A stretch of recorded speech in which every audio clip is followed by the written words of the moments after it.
My sick parents told me when I was young that God made me so I would take care of them forever. I was an adult when they revealed that they were never sick and were just testing me. When I cried and asked them why they lied and forced me to give up my life for them, they said, because that's how a real son proves he loves his parents. I said nothing. I couldn't even respond. They thought they won. Until this morning, when she called 17 times before noon. It started when I was 6. I'd sit in our tiny kitchen, perched on a wobbly step stool, carefully measuring out medicine for my mom. I remember hearing other kids playing outside, laughing and chasing each other. I asked my dad if I could maybe join them one day, but he said no. Those kids have plenty of friends. Your mom is sick and only has you. You have to put her first always. This was the beginning of how they took away my life. And slowly, but surely, I became their everything, their caretaker, their personal chef, their robot, whose only purpose was to serve them. I still remember the day they fully broke my spirit. I was 9 and got invited to my first ever birthday party. I stood in my room looking out the window, staring at my classmates holding balloons and cake. They asked for me to come out, but when my dad opened the door, he told them I couldn't go and hurried away. The reason I couldn't go? Mom needed help getting to the bathroom. I had to walk her to it and wipe her. Later that night, as I tucked her into bed, she stroked my hair and said, "You're special. God didn't make you like other kids. He made you so you would take care of us. Forever." I believed her words for a very long time. Deep down, I think I knew it was wrong, but I craved their approval so bad, I pushed these thoughts away. Until I turned 22, that is. I remember waking up to my mother calling my phone from her bedroom,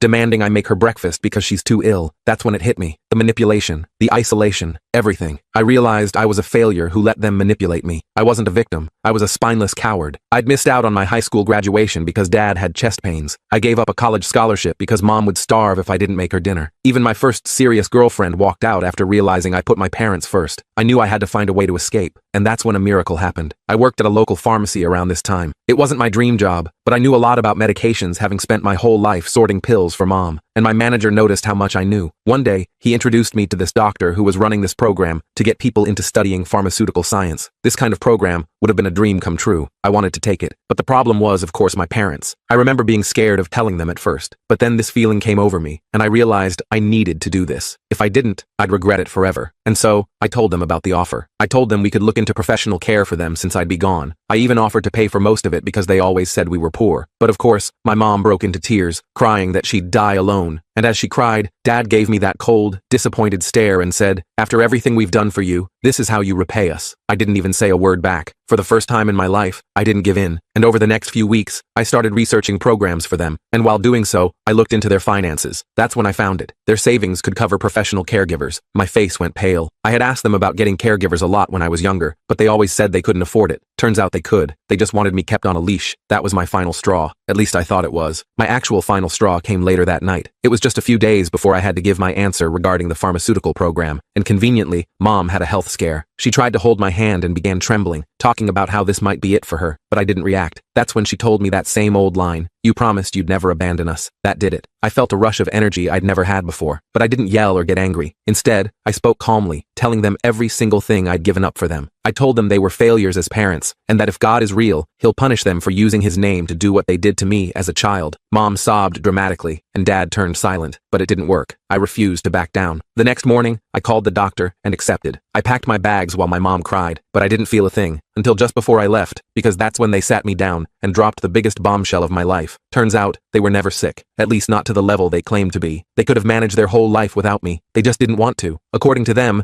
having me give up my life for them was proof I loved them the way a son should. They even showed me their medical history, confirming what they just said. I remember feeling everything come crashing down. My whole life was a lie, but if my parents thought I would just let this go, they were terribly wrong. I walked out that day and didn't look back. I moved into a tiny studio apartment near the university and started the program. For the first time in my life, I was free. But freedom, I quickly discovered, was terrifying when you've never had it before. The first few weeks were rough. I had no idea how to live on my own. Simple things like grocery shopping or doing laundry without planning around someone else's needs felt strange and unfamiliar. I'd wake up in the middle of the night, panicking that I'd forgotten to give Mom her medication or help Dad to the bathroom. It would take several minutes of disorientation before I remembered the truth. My parents didn't take my departure well. The calls started almost immediately. Mom would call sobbing, claiming she'd fallen and couldn't get up. Dad would leave stern voicemails about my responsibilities. I blocked their numbers after the first week. Then they started showing up at the pharmacy where I still worked part-time. Mom in her bathrobe, looking disheveled, telling my coworkers her son had abandoned her. Dad cornering me in the parking lot, demanding I come home where I belonged. Mr. Phillips, bless him, eventually had to ban them from the store. "This isn't normal, Jake," he told me after escorting Dad out, his hand resting supportively on my shoulder. "What they're doing, it's not right." I nodded, but part of me still wondered if I was the one in the wrong. 32 years of conditioning doesn't disappear overnight. The next escalation came when they somehow got my class schedule and started showing up on campus. Mom would sit in the back of lecture halls, quietly crying. Dad would wait outside classrooms to confront me. I had to explain the situation to campus security, which was humiliating, but necessary. Through it all, I tried to focus on my studies. The program was intense, but I thrived in it. My years of practical experience gave me an edge, and professors often asked me to share my insights. For the first time in my life, my knowledge of medications was seen as a skill rather than a duty. I also started making friends, awkwardly at first. My social skills were basically non-existent, but my classmates were patient, especially Riley, a former nurse returning to school for her pharmaceutical degree. She noticed how I flinched whenever my phone rang and how I constantly checked over my shoulder. "Whoever you're running from," she said one day over coffee, her eyes gentle but perceptive, "they really did a number on you." I surprised myself by telling her everything. The words poured out of me in a jumbled mess of half-formed thoughts and buried emotions. When I finished, I expected disgust or pity. Instead, she reached across the table and squeezed my hand. "My mom was a narcissist too," she said simply. "Different methods, same result. You're not alone in this." Those 4 words, "you're not alone," hit me harder than anything else, because I had always been alone. My entire life had been structured around that isolation. About 3 months into the program, things escalated again. I came home one evening to find my apartment door slightly ajar. Inside, everything had been rearranged. Nothing was missing, but things were in different places. My clothes were folded differently. My textbooks were arranged by color instead of subject. The food in my refrigerator had been reorganized. I called the police, but without signs of forced entry or theft, there wasn't much they could do. I changed my locks the next day and installed a basic security camera. A week later, I caught them on camera. Mom using the spare key I didn't know existed, letting herself and Dad into my apartment while I was at class. They spent hours there, touching my things, looking through my papers, sitting on my bed. The footage made my skin crawl. I took the video to the police station and filed for a restraining order. The officer who helped me, Officer Martinez, seemed genuinely concerned. "This is stalking behavior," she explained, "and it often escalates. Document everything." The restraining order was granted, but it only seemed to fuel their determination. They started contacting my classmates, my professors, anyone they could find connected to me. They told elaborate stories about my mental illness and how I'd abandoned them in their time of need. Most people saw through it, but some didn't. I lost a study group because one member believed my parents' stories. A professor pulled me aside to express concern about my family situation. The whispers followed me through hallways and across the campus quad. Riley stuck by me through all of it. "Narcissists hate losing control," she explained, as we sat in a quiet corner of the campus coffee shop, her voice steady and reassuring. "They'll burn everything down before they admit defeat." She helped me document each violation of the restraining order. She accompanied me to police stations to file reports. She stood beside me when I had to explain the situation to the university administration. 6 months into the program,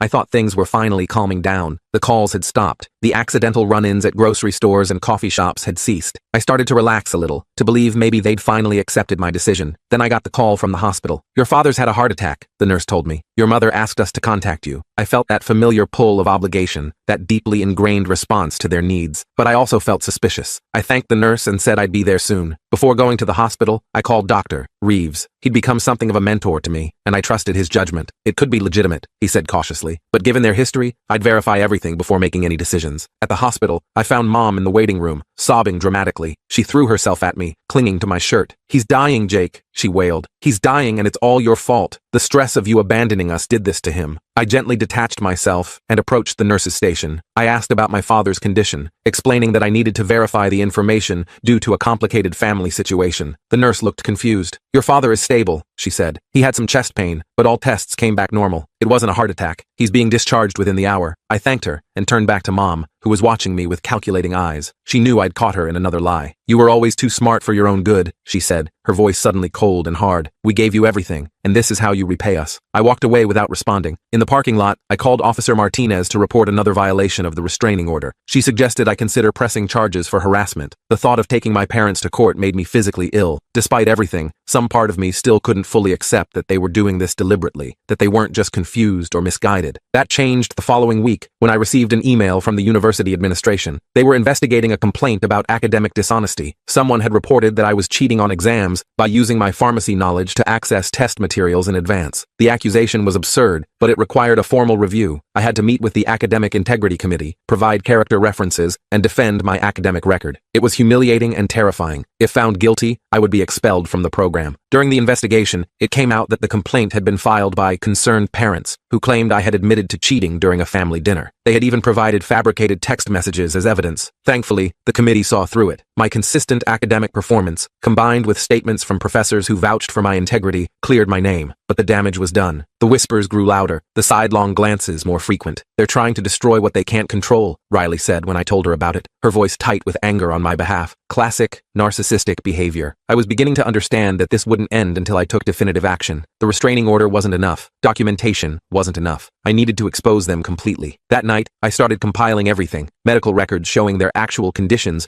versus what they'd claimed. Financial statements proving they could have afforded care. Recordings of voicemails where they threatened and manipulated me. The security footage of them in my apartment. The false academic complaint. Everything. I organized it all chronologically, creating a clear timeline of deception and abscess spanning my entire life. When I finished, I sat staring at my computer screen, feeling strangely empty. Seeing it all laid out like that, the systematic way they had isolated and controlled me, was overwhelming. The next day, I took my evidence to a family therapist Dr. Reeves had recommended. Dr. Patel specialized in family trauma and narcissistic abuse. She reviewed everything carefully, her expression growing more concerned with each page she turned. "This is one of the most comprehensive cases of parental manipulation I've seen," she finally said, her dark eyes meeting mine with compassion rather than pity. "What they've done to you is emotional and psychological abbacy. It's no different from physical abuse in terms of the damage it causes." Hearing a professional validate what I'd experienced was both relieving and devastating. For so long, I'd wondered if I was overreacting, if I was the ungrateful son they accused me of being. "What do I do now?" I asked her, feeling the weight of 32 years of manipulation pressing down on me. "That depends on what you want," she replied. "Do you want them punished? Do you want them to acknowledge what they've done? Or do you just want them to leave you alone?" I thought about it for a long time. I want them to understand what they took from me, and I want to make sure they can't do this to anyone else. Dr. Patel nodded. "Then you need to be prepared for a difficult confrontation. People like your parents rarely admit fault. They're more likely to escalate when cornered." She was right. The next escalation came just days later when my landlord called to tell me my parents had contacted him,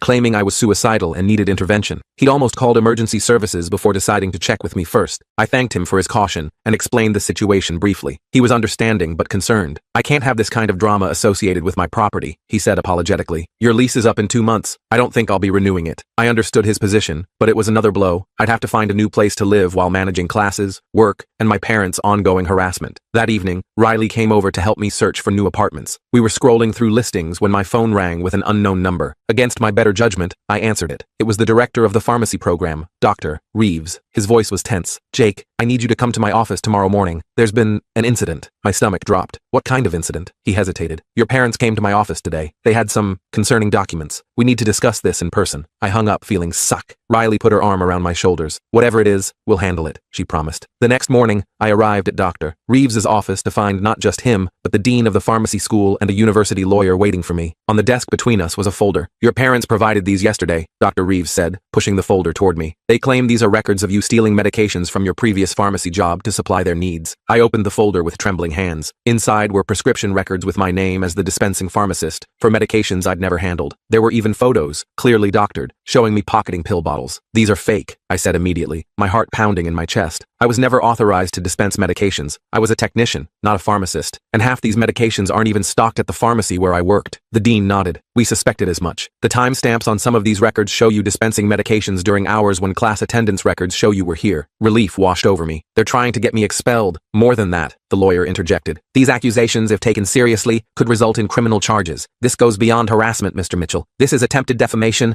and potentially filing false reports." I sat back, stunned by how far they were willing to go. They weren't just trying to control me anymore. They were actively trying to destroy my life. "What do I do?" I asked, the question becoming my mantra these days. The three exchanged glances before Dr. Reeves spoke. "We believe you should consider legal action, not just a restraining order, but a cease and desist order at minimum, possibly a defamation suit." The thought of taking my parents to court still made me queasy, but I was running out of options. They weren't going to stop. Each escalation was worse than the last. I agreed to meet with the university's legal counsel later that week. In the meantime, I continued gathering evidence. I reached out to former teachers who had expressed concern about my home situation. I contacted neighbors who had witnessed my parents' controlling behavior over the years. I even found William, the boy who had invited me to that birthday party so many years ago, now a dentist in a neighboring town. "I remember that day," he said when I called him, his voice bringing back memories of childhood games I'd only watched from windows. "Your dad told us you were too sick to come out, but we could see you watching from the window. We thought it was weird even then. Each person I spoke to added another piece to the puzzle, another confirmation that what I'd experienced wasn't normal or acceptable. The meeting with the legal counsel was eye-opening. After reviewing my evidence, she explained I had grounds for multiple legal actions against my parents, but litigation is expensive and time-consuming, she warned, and it often doesn't provide the emotional closure people hope for. She suggested an alternative approach, a formal mediation session with a court-appointed mediator present. This would allow me to confront my parents in a controlled environment, with legal witnesses, without the full complexity of a trial. The goal would be to establish clear boundaries, backed by legal consequences if violated, she explained, and to create an official record of their behavior. It sounded like the best option. I agreed to proceed with arranging the mediation. When the formal notice of mediation was delivered to my parents, they responded predictably, with escalation. They began calling everyone in my life again, this time claiming I was mentally unstable and pursuing legal action as part of a delusion. They even showed up at Riley's apartment, something that crossed a line I didn't know could still be crossed. They told her I had a history of fabricating stories for attention and that getting involved with me would ruin her life. Riley, bless her, recorded the entire interaction on her phone. I thought you might need this for your case, she said, sending me the file. In the recording, my mother's voice shifted between tearful pleading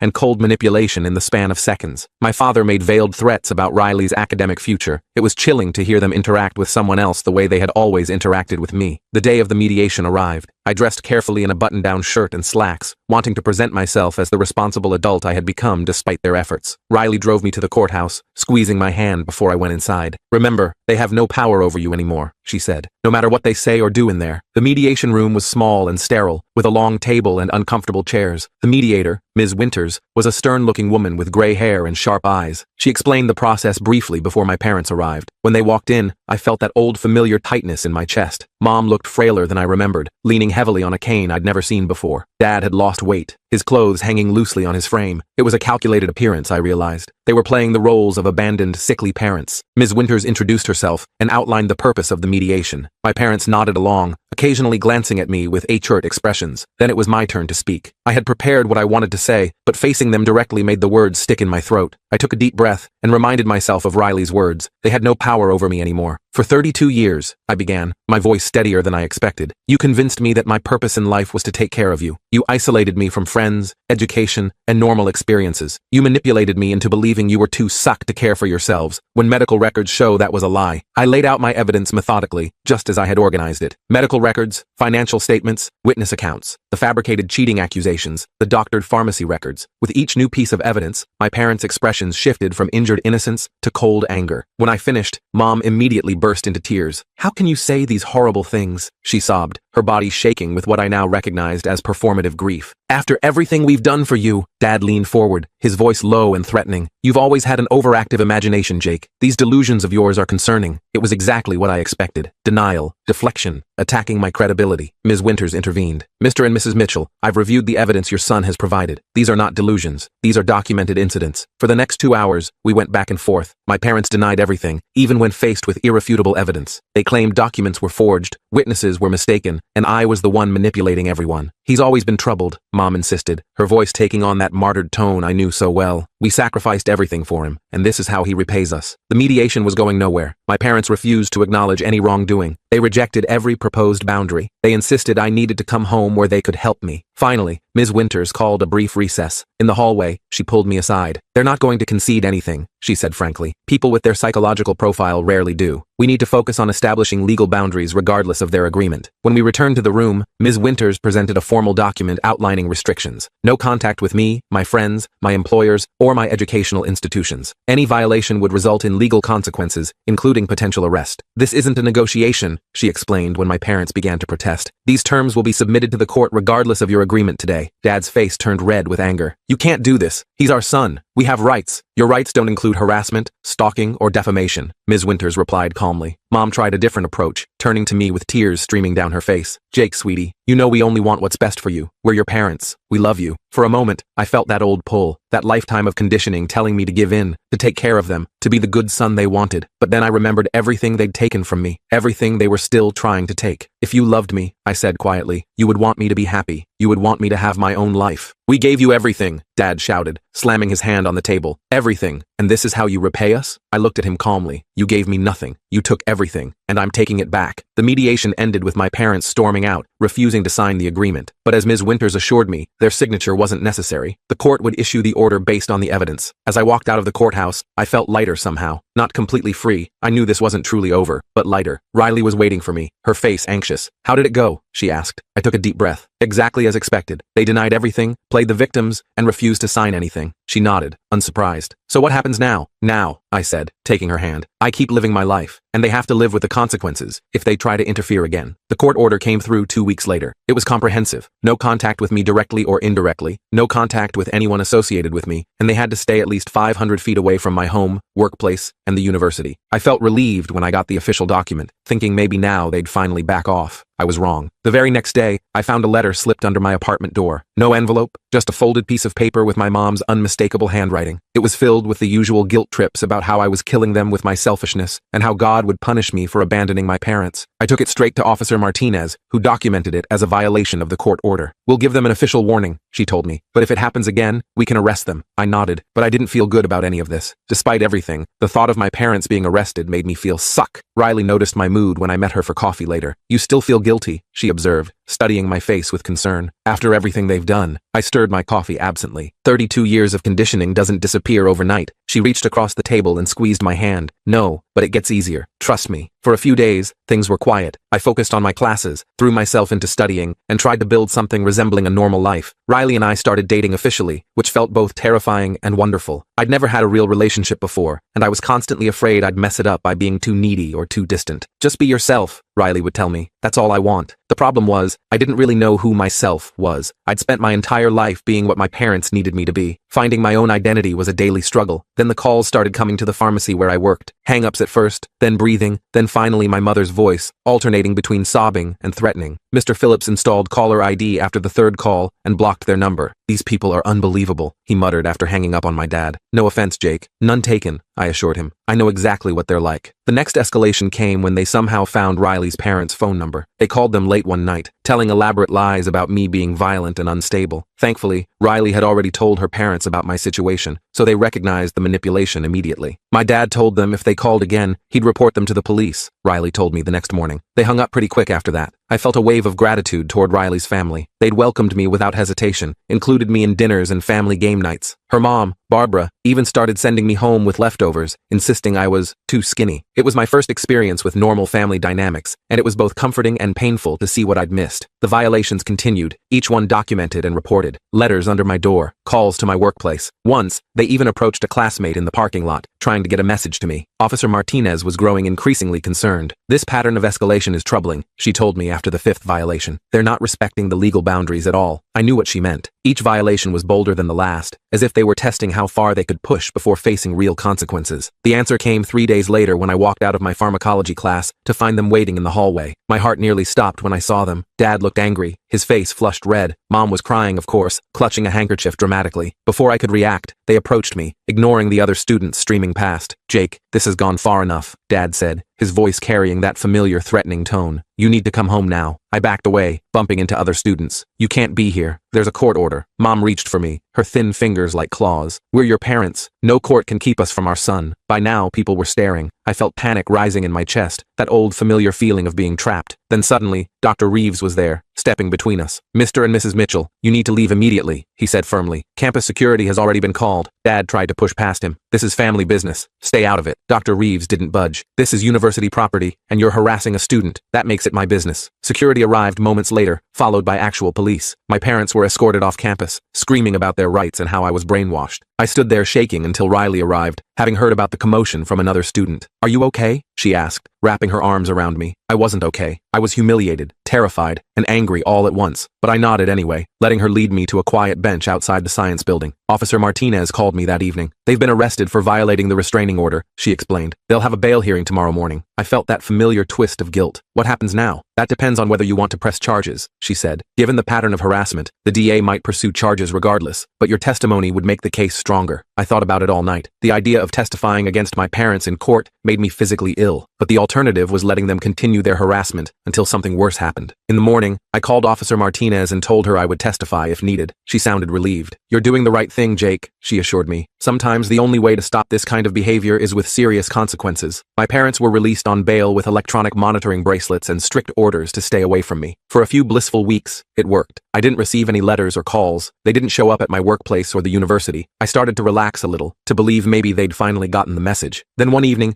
I came home to find my apartment door slightly ajar. My blood ran cold as I pushed it open slowly. Inside, everything was trashed. My books torn apart, clothes shredded, furniture overturned. On the wall above my bed, written in what looked like red paint, were the words, "Ungrateful son." I backed out slowly and called the police. They arrived quickly, taking photos and dusting for fingerprints. Officer Martinez looked grim as she surveyed the damage. "This is a significant escalation," she said. "Destruction of property, breaking and entering. This goes beyond harassment." I nodded numbly, trying to process what I was seeing. It had to be them, right? Who else would do this? She looked uncertain. "Their monitoring bracelets should have alerted us if they came near your apartment. We'll check the logs, but what? They might have hired someone," she said reluctantly. "It happens sometimes when people are determined to harass but can't do it themselves." The thought made me feel suck. The idea that they would pay someone to terrorize me was somehow worse than them doing it themselves. I couldn't stay in the apartment that night. Riley insisted I come to her place, setting up the couch with blankets and pillows. I lay awake most of the night, jumping at every sound, wondering how much worse things would get. The next day,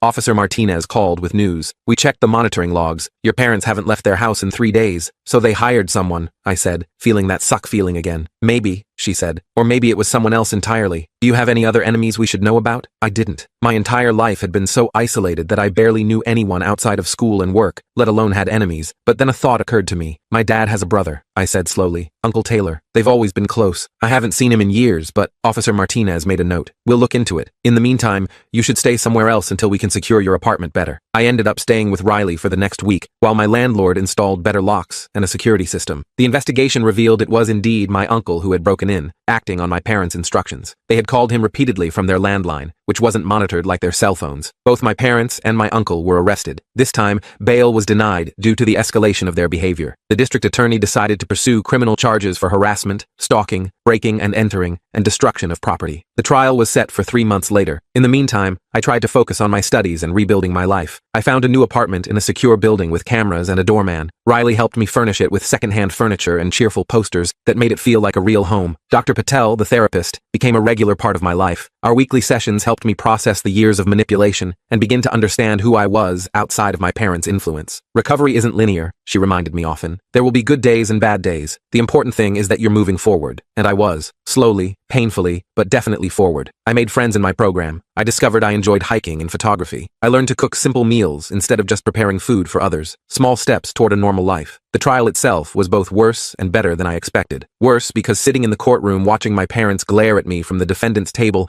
was excruciating. Better because finally, other people were witnessing their behavior and calling it what it was, abscess. The prosecution presented my evidence methodically. Medical records showing their exaggerated illnesses, financial documents proving they could have afforded care, witness testimonies from neighbors, teachers, and even William, who described how they had isolated me as a child. The security footage, the letters, the phone calls, the destruction of my apartment, all of it laid bare for the court to see. My parents' defense was predictable. They claimed they were concerned parents trying to save their troubled son from himself. They painted me as mentally unstable, ungrateful, and delusional. But their story fell apart under cross-examination, especially when confronted with the medical records showing they had lied about their conditions. The most difficult part was my own testimony. Standing in the witness box, feeling their eyes on me as I described my childhood, the isolation, the manipulation, the constant guilt and fear. My voice shook at times, but I got through it, focusing on Riley's encouraging smile from the gallery. When the verdict came back, I felt no satisfaction, just relief, guilty on all counts. The judge sentenced them to 3 years in Pearson, with mandatory psychiatric evaluation and treatment. They were led away in handcuffs, my mother sobbing dramatically, my father stone-faced and silent. Outside the courthouse, Riley hugged me tightly. "It's over," she whispered. "It's really over." But was it? Part of me wondered if anything would ever truly change them, if any amount of punishment or therapy could make them see what they had done. Dr. Patel addressed this in our next session. "You can't control whether they change or understand," she told me gently. You can only control your own healing process, and that's what I focused on. Healing, building a life, moving forward. 6 months after the trial, I received a letter from the prison psychiatrist who was treating my parents. He wanted to meet with me to discuss their progress. After consulting with Dr. Patel, I agreed. Dr. Quinn was a serious man with kind eyes. He met me in his office at the University Medical Center,